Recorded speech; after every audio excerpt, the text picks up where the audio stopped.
In 1956, the Sinhala was made the sole language of the island, and this meant that government employees had to go through a language proficiency test, and this put thousands of Tamils out of government jobs, and it also put other minorities out of government jobs. Hence, overnight, educated Tamils were made illiterate, and Tamils were disadvantaged in the education and the employment sector. In 1970, something called ethnic standardization came in, and this is a fairly complicated thing, but in a nutshell, it meant Tamils had to get much higher marks to get into university compared to their Sinhalese counterparts. In 1972, the constitution was changed without the Tamils' participation. Sri Lanka was declared a republic and a unitary state, and this meant that constitutional safeguards that protected minorities were removed.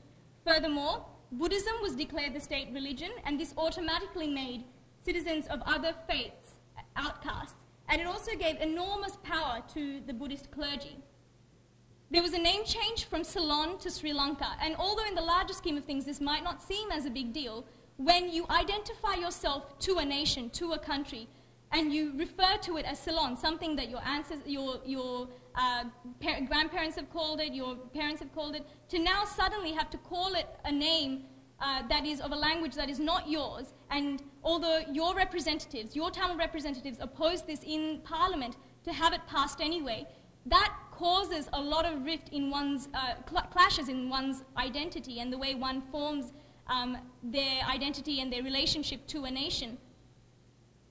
And in 1977, the Prevention of Terrorism Act was brought in, and under this act, Tamil civilians, journalists, politicians and activists were targeted. And of course, you had regular anti-Tamil pogroms, which were government-backed riots. Now, initially, the Tamils demanded equality. That's all they asked for. Their response to the state discrimination and the state violence was that of non-violence. There were peaceful protests, there were parliamentary democratic means of achieving equal rights, and there was non-violent disobedience by the Tamil people. And to all of these non-violent methods, the Sri Lankan state responded with anti-Tamil violence. Peaceful protests were responded to with violence by the Sri Lankan military. Arrest, torture and interrogation of Tamil activists and Tamil politicians took place. Colonization and militarization of the Tamil areas of the north and east took place. And furthermore, regular anti-Tamil pogroms took place. And the death toll of these anti-Tamil pogroms increased exponentially as the years went by. In 1956, there was an anti-Tamil pogrom that the government turned a blind eye to, and 150 Tamils were killed. In 1958, 200 were killed. There were riots in 61, 74, 77, 79, 81, and again, each year the number increased exponentially until the Black July riots of 1983, where 4,000 Tamils were killed in a space of a few days. And in 2009, you obviously had 20,000, a minimum of 20,000 Tamil civilians killed. However, this was not because of a riot as such, but because of the military onslaught. This is an image that the BBC uses regularly, and it's an image of what took place in 1983. You have a Tamil youth stripped naked and beaten before being set alight by Sinhala thugs, Sinhala rioters. Now, all of this took place with the Sri Lankan government turning a blind eye. There are reports that the rioters went door knocking and attacking houses, and they knew which houses to attack because they had polling sheets in their hand. They knew which houses belonged, they would look at the names and they knew which houses belonged to Tamil people and which houses did not. And I must add here that a lot of Sinhalese people did save their Tamil neighbors and their Tamil friends, and at the risk of risking their own lives, they did save Tamils. But what needs to be stressed is, although there were a few Sinhalese individuals who risked their own lives to save their Tamil friends, in general, the Sri Lankan government allowed this to happen. And in all cases, you always have individuals who rise above everyone else and who will risk their own lives to save someone else. But what needs to be clarified is the Sri Lankan government was very complicit in this, in the Black July 1983 riots. Now, after 28 years of equality denied, 28 years of repeated changes to the legislation that discriminated against Tamils, and after 28 years of Sri Lankan government-backed violence, the Tamils decided that no longer did they simply want human rights and equal rights, they wanted a separate state.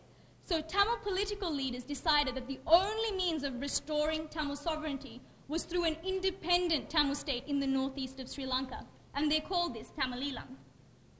So in 1976, a Tamil political party passed a resolution calling for an independent state. They used this to run for elections, and the next year they won 100 seats in the Tamil areas of the north and east. So this effectively meant that the Tamils of Sri Lanka had voted for an independent state. Politically, democratically, and non-violently had voted for a separate state. This political party also, for the first time, won enough seats to become the main opposition party. Since then, no Tamil political party has won enough seats to become the main opposition party, and partly the reason for this is, could be the Sri Lankan, the Sinhala colonization of the East, because Tamil votes got diluted. However, in 1983, the democratically elected parliamentarians were sacked by the then president. Now, whilst this was taking place, simultaneously an armed resistance began. So whilst the Tamil politicians and Tamil political leaders attempted to ask for an independent state democratically, Tamil youth responded to 28 years of failed political demands by starting an armed resistance. And in 1976, the Liberation Tigers of Tamalilam, or the Tamil Tigers, LTTE, is formed as an armed resistance group to fight for an independent homeland.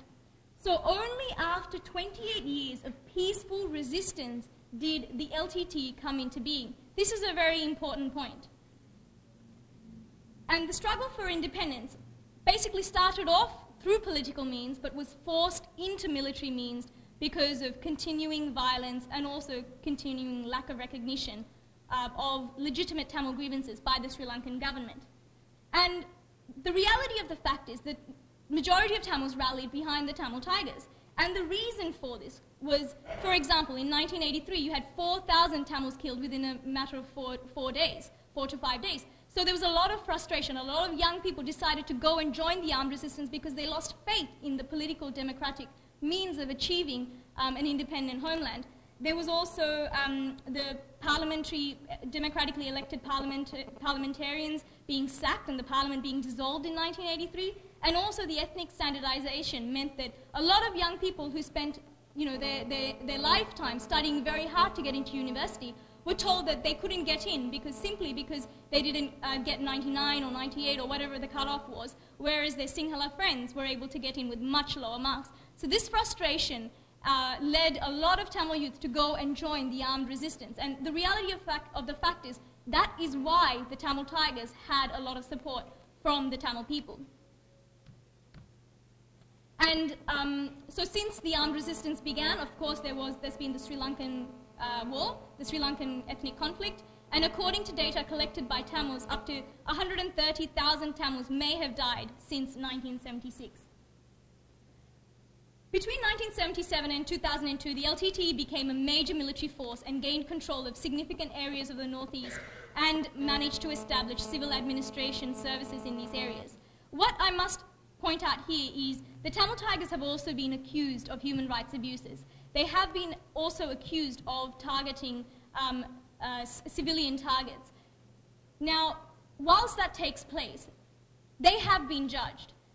The international community has judged the Tamil Tigers, and they have been analyzed, and human rights organizations have talked about the Tamil Tigers, etc.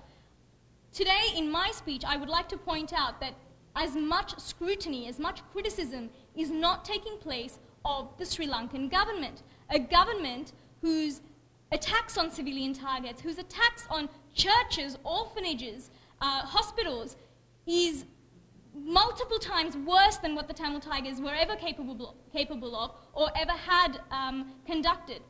And this accusation, this finger-pointing, has not been done in equal proportion by the international community. In 2002, a ceasefire was signed by the Tamil Tigers and the Sri Lankan government. It was monitored by the Scandinavian countries and was facilitated by the Norwegian government. So the Tamils wanted a separate state.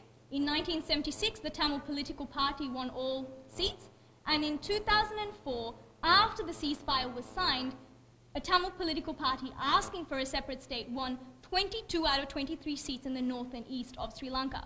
What this shows